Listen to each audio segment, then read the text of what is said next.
Hello and welcome to my YouTube channel. आज हम second organelle के बारे में पता करेंगे जो कि प्लाज्मा मेम्ब्रेन है। सेल स्ट्रक्चर में इसको हम सेल मेम्ब्रेन भी बोलते हैं। ये लिविंग होती है, इसकी डायनेमिक मतलब इसका शेप चेंजिंग एबिलिटी होती है, फ्लूइड इन नेचर होती है, इलास्टिक इन नेचर, ये इसमें इलास्टिसिटी की प्रॉपर्टी होती है और इसका शेप एसिमेट्रिक होता है। इसके बारे में दो मॉडल्स दिए गए हैं। पहला है सैंडविच मॉडल, एक और मॉडल है जो कि मोज़ैक मॉडल है, जिसमें रैंडमली डिस्ट्रीब्यूशन होता है लिपिड का और प्रोटीन का। ये दिया गया था S J. Singer and Garth L. Nicolson 1972 में इन्होंने इसको प्रपोज किया था। It was accepted due to no drawbacks, इसमें कोई ड्रॉबैक्स नहीं थे, इसलिए इसको एक्सेप्ट कर लिया गया था। इस मेम्ब्रेन के स्ट्रक्चर में प्रोटीन्स को एक आइसबर्ग की तरह दिखाया गया था।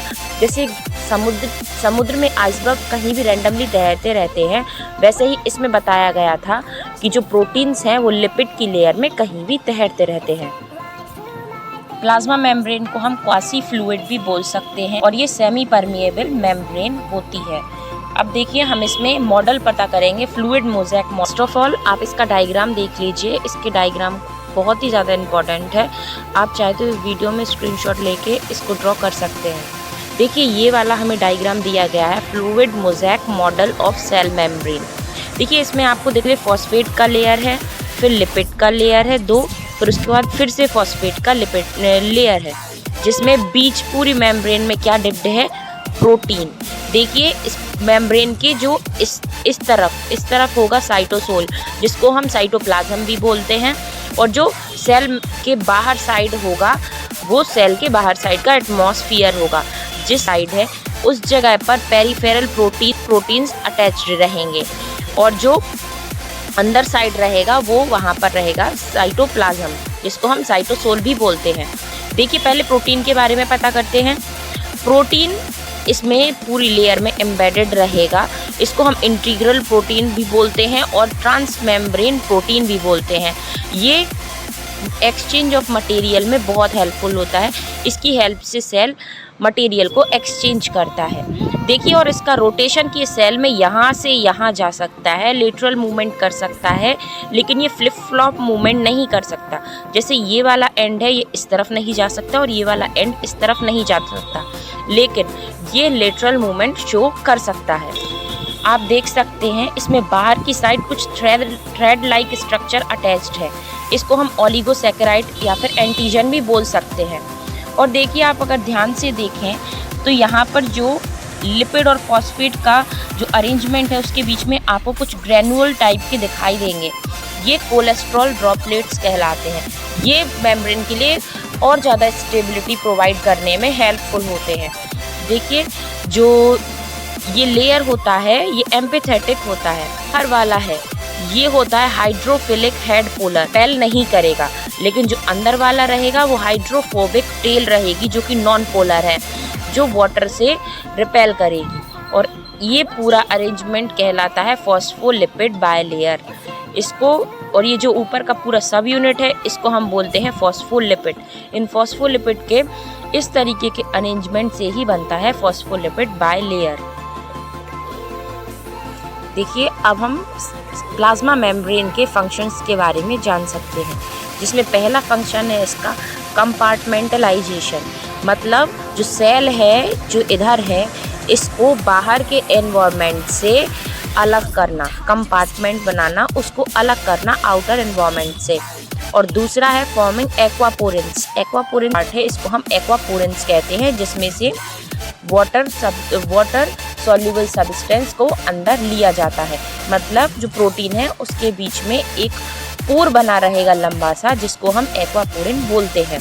और अगर एक्वापोरेन से वाटर के लार्जर सब्सटेंस आ जाएंगे और वाटर सॉल्युबल सब्सटेंस को अगर आना होगा तो वो सेल मेम्ब्रेन से, देखिए एरो दिख रहा होगा आपको, जो इसके थ्रू डिफ्यूज होकर अंदर आ सकते हैं। ये सेल के अंदर का एनवायरनमेंट है और ये सेल के बाहर का एनवायरनमेंट है। दैट मीन्स ये साइटोप्लाज्म है और ये आउटर एनवायरनमेंट है। लेकिन जो वाटर इंसॉल्युबल रहेंगे उनको किसी तरीके से तो अंदर आना पड़ेगा।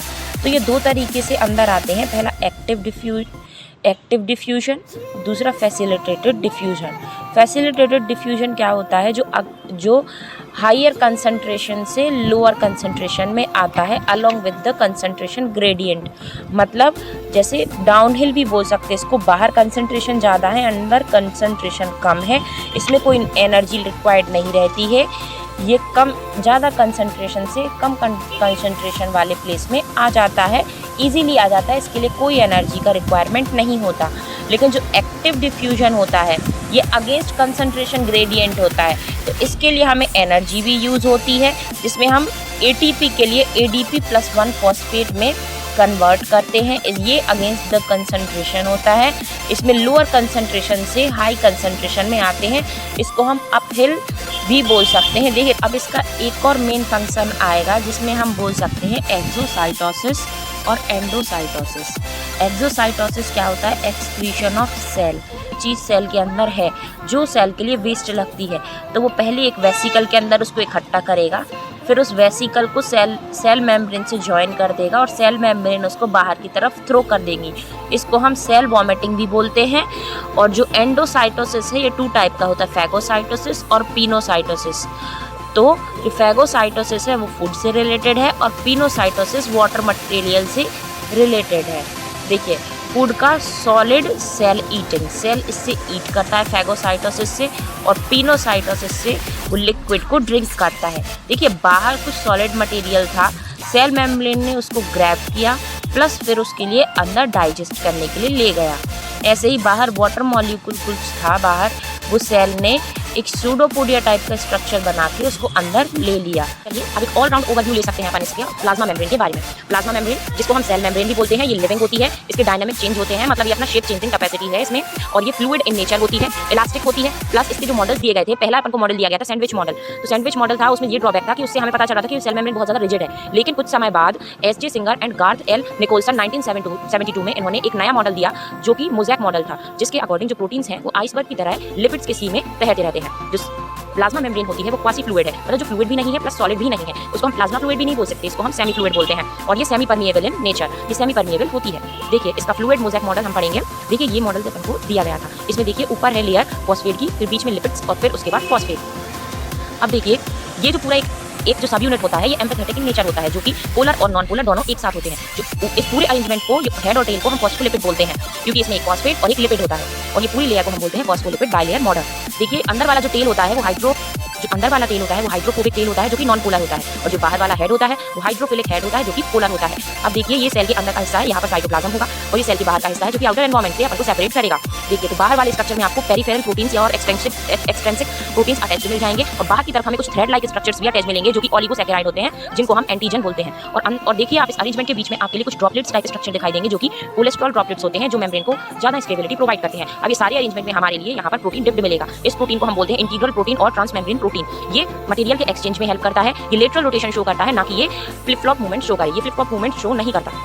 अब हम देखेंगे फंक्शंस ऑफ प्लाज्मा मेम्ब्रेन, जिसमें क्या है, पहला मेन फंक्शन कंपार्टमेंटलाइजेशन, मतलब जो सेल के अंदर के स्ट्रक्चर के लिए बाहर के एनवायरनमेंट से अलग रखता है। दूसरा फॉर्मिंग एक्वापोरेंस, जो कि वाटर मॉलिक्यूल या फिर वाटर मॉलिक्यूल सॉल्युबल मॉलिक्यूल्स के लिए अंदर आने के लिए एक वे प्रोवाइड करता है, जो प्रोटीन के बीच में बड़ा सा पोर बना देता है, जिससे नॉर्मली वाटर सॉल्युबल सब्सटेंस अंदर आ जाते हैं। लेकिन जो वाटर सॉल्युबल सब्सटेंस तो ऐसे आ गए, लेकिन जो वाटर इनसॉल्युबल सब्सटेंस है वो कैसे आएंगे? वो 2 तरीके से आते हैं, पहला फैसिलिटेटेड डिफ्यूजन, दूसरा एक्टिव डिफ्यूजन। फैसिलिटेटेड डिफ्यूजन में जो नॉर्मल कंसंट्रेशन होता है ग्रेडियंट उसके अकॉर्डिंग चलता है, that is higher concentration to lower concentration. इसमें कोई एनर्जी यूज नहीं होती है। देखिए आप इसमें देख सकते हैं सेल के बाहर कंसंट्रेशन ज़्यादा है और सेल के अंदर कम, तो वाटर मॉलिक्यूल कुछ इस तरीके से अंदर आ रहा है। लेकिन जो एक्टिव डिफ्यूजन होता है इसमें एनर्जी भी यूज होती है, प्लस जो अगेंस्ट द कंसंट्रेशन ग्रेडियंट चलता है, जैसे कि बाहर कंसंट्रेशन ज़्यादा है अंदर कम है, लेकिन फिर भी अंदर से चीज़ें बाहर जा रही हैं, इसको हम अपहिल बोलते हैं, और दूसरे को हम डाउनहिल बोलते हैं। इसमें ATP मॉलिक्यूल यूज होता है जो कि ADP में कन्वर्ट हो जाता है +1 फॉस्फेट में। अब एक और नया इसका जो मेन जो फंक्शन है वो है एक्सोसाइटोसिस और एंडोसाइटोसिस। एक्सोसाइटोसिस मतलब कि जो एक्सक्रीशन ऑफ सेल या फिर सेल वॉमिटिंग भी हम इसे बोल सकते हैं। जैसे ये कुछ मटेरियल था अंदर, इसके लिए बाहर निकालना था, तो ये वेसिकल के अंदर आया, प्लस ये फिर मेम्ब्रेन के थ्रू बाहर सेल के द्वारा वॉमिट कर दिया गया। ऐसे जो एंडोसाइटोसिस है वो 2 टाइप की होती है, फैगोसाइटोसिस एंड पिनोसाइटोसिस। फैगो मतलब फूड और पिनो मतलब वाटर। इसमें वाटर सॉलिड मटेरियल के लिए इनटेक करता है, इसमें लिक्विड मटेरियल के लिए इनटेक करता है। This keeps us to the end of this video. Thank you. इस पूरे नोट की फोटो आपके लिए शेयर कर दूंगी in the end of this video. आप प्लीज़ स्टे ट्यून्ड।